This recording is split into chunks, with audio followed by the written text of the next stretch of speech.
Hello friends, जैसे कि मैंने आप लोगों को एग्ज़ाम की डेट्स के बारे में बताया था और टेंटेटिव डेट मैंने आपको पहले बता दी थी, एग्जैक्ट क्लियर डेट नहीं बताई थी। वो उसी के अकॉर्डिंग आप देख सकते हैं एग्ज़ाम आ चुका है। मैंने पहले ही कहा था कि 10 तारीख तक तैयार रहिएगा, तो वही हुआ है। 7 तारीख को आप देख सकते हैं असिस्टेंट कमिश्नर की पोस्ट आ चुकी हैं। उसके बाद 8 तारीख को प्रिंसिपल के एग्ज़ाम है, 9 को वाइस प्रिंसिपल पीआरटी के एग्ज़ाम है, 12 से 14 को टीजीटी और 16 से 20 को पीजीटी। पहले ही मैंने सबको ये बता दिया था कि 10 से लेकर 20 तक तैयार रहेगा, एग्ज़ाम रहेगा, 1 तारीख तक अपनी तैयारी क्लोज़ कर लीजिएगा। शायद से उस टाइम लोग मेरी जो बातें थी लोगों ने ज़्यादा सीरियसली ली नहीं है। अब आपके सामने प्रूफ दे रहा हूँ और मैंने जो भी अब तक बोला है यूट्यूब पे सब चीज़ का प्रूफ देता आया हूँ मैं हर बार, और ये भी मेरी बताई हुई डेट्स का प्रूफ है। ओके, तो अब अपने इसकी के अकॉर्डिंग तैयारी कर लीजिए और लगे रहिए। ज़्यादा से ज़्यादा रिवीजन पे फोकस कीजिए, ज़्यादा से ज़्यादा एनसीईआरटी पे फोकस कीजिए। यूट्यूब के चक्कर में ज़्यादा पागल मत होइए, आपका ज़्यादा काम नहीं आने वाला। इसलिए अपनी मॉक टेस्ट पे फोकस कीजिए। जो चीज़ नहीं समझ आ रही है उसके लिए सिर्फ वहाँ पे जाइए यूट्यूब पे। जिस टॉपिक को समझ नहीं आ रहा उसके लिए यूट्यूब पे जाने की कोशिश है। अगर आप सोच रहे हैं ज़्यादा से ज़्यादा आप यूट्यूब को फॉलो करके एग्जाम क्लियर करने वाले, तो पॉसिबल नहीं है वो चीज़ें यूट्यूब के थ्रू। इसलिए अपनी स्टडी को फोकस कीजिए, कंसंट्रेट कीजिए अब अपनी चीज़ों को। ठीक है, अब ज़्यादा फैलाइए मत अपनी चीज़ों को। अपने नोट्स को क्लोज कीजिए, समरी को बार बार रिवाइज कीजिए, ज़्यादा से ज़्यादा मॉक्स दीजिए। जितने मॉक्स आप दे रहे हैं उन मॉक्स में जो चीज़ गलत हो रही है उसको 1 लाइन में कन्वर्ट कीजिए और उसका रिवीजन कीजिए। ठीक है, अब ये चीज़ देखिए अपने सिलेबस में कि क्या कोई चीज़ आपकी छूट तो नहीं रही है सिलेबस के अकॉर्डिंग।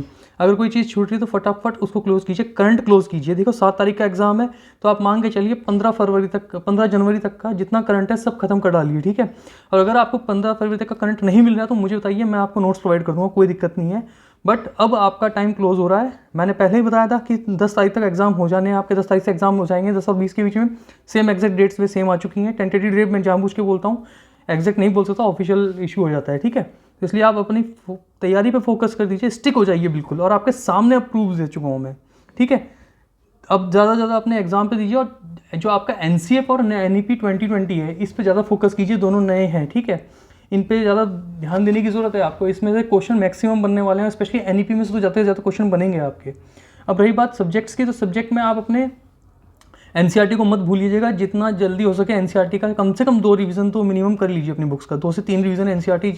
जिसने एनसीईआरटी का रिवीजन करेगा वो उसको वहाँ एक दिन एग्जाम देने बैठेगा, उस दिन पता चलेगा कि हाँ मैं क्या पढ़ के आया हूँ। ठीक है, और जो एनसीईआरटी छोड़ के जाएगा उसको वहाँ पता चलने वाला है कि एनसीईआरटी छोड़ने का नुकसान क्या होते हैं। क्योंकि एग्जाम कंडक्ट सीबीएसई कर रहा है। सीबीएसई कोई छोटी मोटी ऑर्गेनाइजेशन नहीं है। ठीक है, सीबीएसई अपने जितने क्योंकि एनसीईआरटी का जो मटेरियल होता है वो रिसर्च के थ्रू बुक्स में आता है। उसके बाद अभी जब ये एग्ज़ाम लेती है तो उसी मटेरियल को लेती है, क्योंकि उसके पास प्रूफ्स होते हैं उन मटेरियल्स के। ठीक है, तो ऐसा नहीं है कि वो इससे इधर उधर जाने वाली है। कुछ आपके जो ग्रेजुएशन पोस्ट ग्रेजुएशन के सब्जेक्ट होंगे, हाँ वो थोड़ा अलग हो जाते हैं, उनको अपनी बुक से कवर करने की कोशिश कीजिए। ठीक है, और ज़्यादा से ज़्यादा एनसीईआरटी के थ्रू रिलेट करने की चीज़, जितने टॉपिक्स हैं उनको एनसीईआरटी से रिलेट करने की कोशिश कीजिए। क्वेश्चन वहीं से निकल के आने वाले हैं।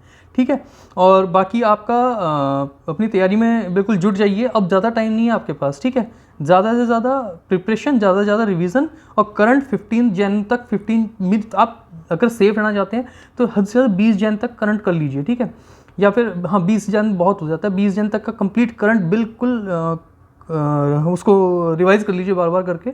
और बाकी चीज़ें जैसे आपका बाकी एबिलिटी वगैरह है, जीएस के टॉपिक्स हैं, उनका भी 1 या 2 बार रिवीजन कर लीजिए। बाकी ज़्यादा से ज़्यादा फोकस अपने सब्जेक्ट्स पे, और जो बाकी इसमें आपके जो टॉपिक्स दिए हुए हैं उनके ऊपर फोकस कर लीजिए। ओके, बाकी अगर कोई नया अपडेट निकल के आता है तो हम आपको उसी टाइम प्रोवाइड कराएंगे। Okay, thank you and bye bye.